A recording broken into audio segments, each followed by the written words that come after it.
What's happening? So for today, I want to talk about mastery and what it's like to get good at something, or the process of getting good at something. What it looks like versus what we think, or what I thought it looks like, and what I think a lot of people think it looks like. So this talk is based on a book called Mastery by George Leonard, who talks about the process of mastery and getting good at something. I don't know about you, but growing up, I was told like if I practice at something and I put in the work, I'll just get better and better and better each time. But that's not what George Leonard actually says. Let me pull up my handy dandy chart really quick. 1 second. Here we go. So here we go. We got skill and time, and then the title of the graph, mastery, brah. So this is what I grew up thinking what mastery was and getting good at something was like. So I would put in the time and I just get exponentially better and better and better and better, better. And then I eventually end up being like Kobe Bryant or something up here if I just keep on putting over the work. It's like a linear scale of me just getting better every time I put in the work. I'll just get better and better each in every single practice session. But what George Leonard said is that's not the case. It's not a linear graph. It's actually more of a up and then a plateau, up, plateau. So let me grab my other handy dandy graph. 1 second. And here we are again. So back here, we have skill again, time, and then the real mastery, brah. I just wanted to add brah there first. So I just wanted to, I don't know why. This is what he says mastery is actually like. So when you start, you're actually gonna be like right here. Actually, let me just add a little something to that really quick. Bam. So when you start, you're actually going to be really shitty at whatever skill you're trying to develop. If it's like basketball or working out, ping pong or Pokemon cards, whatever it is. You're probably going to be shitty for this plateau of a period of time. So you're just going to be practicing, and you're probably not going to see like very much progress just because you're still new to it. You're still learning the skill, and you're just going to be shitty for a little bit of time. That's just typically how it is, unless you're Soldier Boy or something.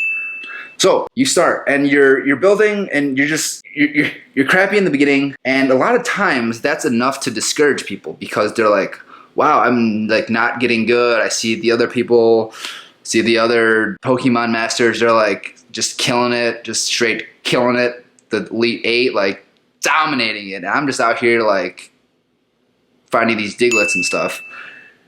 And a lot of the times, that's enough to discourage people from continuing to pursue their like the skill or whatever the skill is. So being aware that in the beginning when you start something, you're going to be pretty shitty at it, it helps a lot because it'll help not discourage you from quitting. So here we go.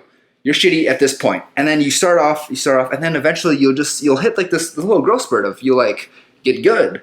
You'll get good. Maybe you like defeat a gym master in Pokemon, or you start draining more threes during basketball, or whatever it is. You get better, and then you go up with a little spike, and then you find you might regress over time, like after a little bit, and then you come back to another plateau, and you go through this, like you're at this next tier, you're like level 2 now, and you just plateau a little bit, keep plateauing, you're not seeing a lot of growth, and then eventually, boom, next level.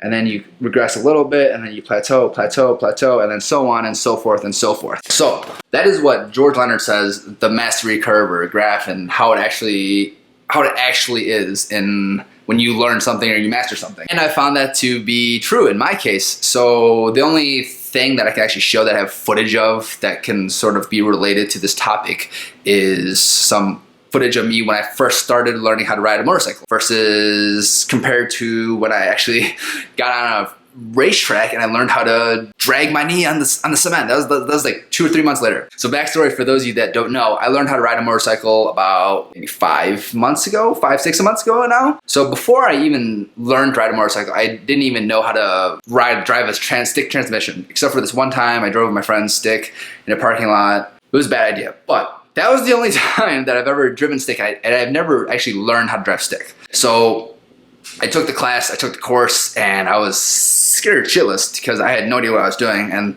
I passed the course luckily. And the thing is, like in motorcycle training, they can't teach you to drive on the streets because they can't just like hop on behind you like and grab you and be like, all right, turn left, turn right. You have to learn in a parking lot, and then you just have to learn for yourself on the streets. Here's some footage of my first time ever with my bike that I bought ever crossing a street. Like this is like ground zero after I took the course. This is probably like 3 days later, maybe. Here, it is me like crossing the road about like 5 months ago. It's funny looking back at it now. So I'm not gonna lie, I'm pretty damn nervous right now.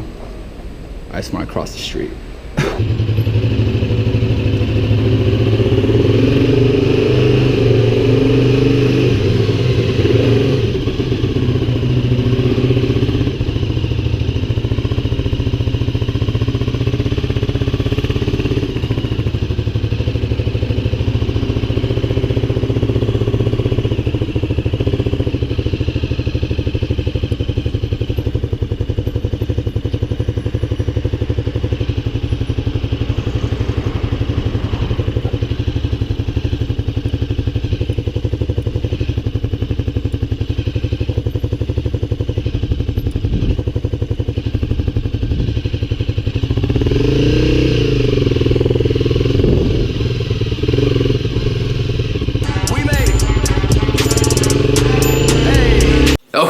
Yeah, so I practiced in that parking lot for a long time, driving in the neighborhoods, and just I was at this plateau level of being a pretty shitty motorcycle rider, because I've never done it before, and this is all new to me. So I stayed at that level for maybe like a week or two. I just spent time riding around in neighborhoods because I was too scared to drive in the streets, and I didn't have the skills I thought to ride in the streets yet.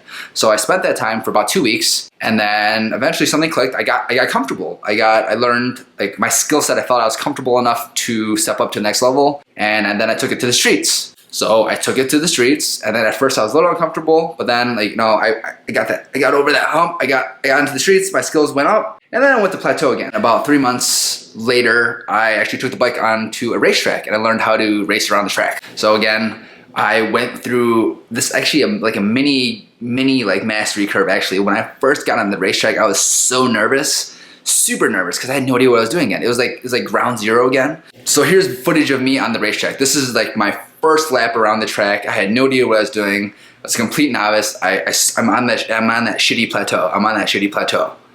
Here we go. Bruh. Bruh.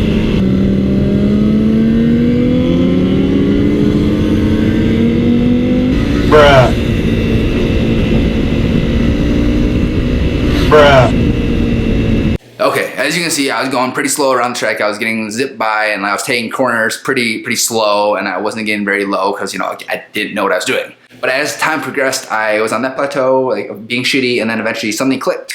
And then I got a little better, and then I hit this peak, and then I got to the next level. So here's some footage of me. I'll save you. This is like footage of me near the end where I feel like I got pretty comfortable around the track with all the skills I learned that day. So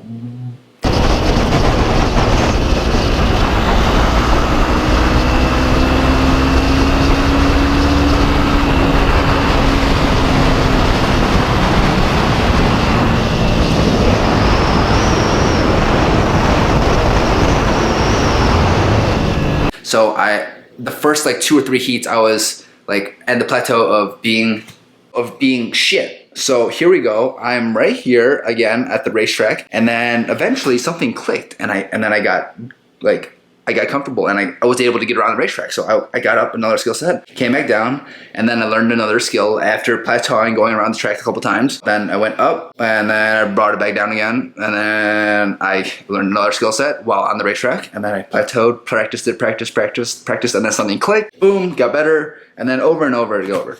So actually that was like a mini like mastery curve for just the racetrack part.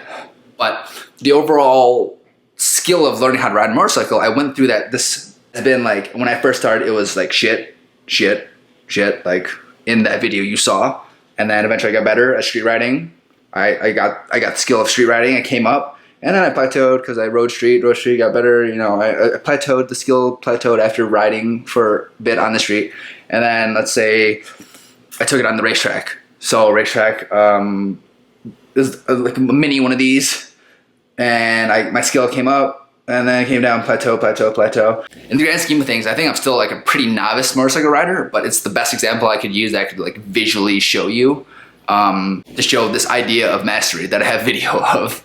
But those concepts, it all applied, and that's how I felt when I learned riding a motorcycle. So whenever you're starting something new, like a new skill set or a new anything, drawing, making videos, riding a motorcycle, basketball, Pokemon, whatever it is, like know that you're gonna go through plateaus for a majority of your journey. You're just gonna get better Or you start off shitty, get better, plateau, get better, plateau, get better, plateau. And it's like these steps over and over. It's not this linear growth. So don't be discouraged if you feel like you're stuck the same place for a while, because sometimes it takes a while for you to be on that plateau before you go up into the next level.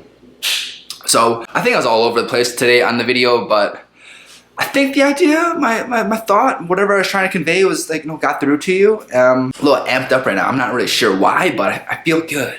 I feel good. But until tomorrow, what do I say? Oh yeah, peace. Until tomorrow, boom. Oh man, I'm like a ninja.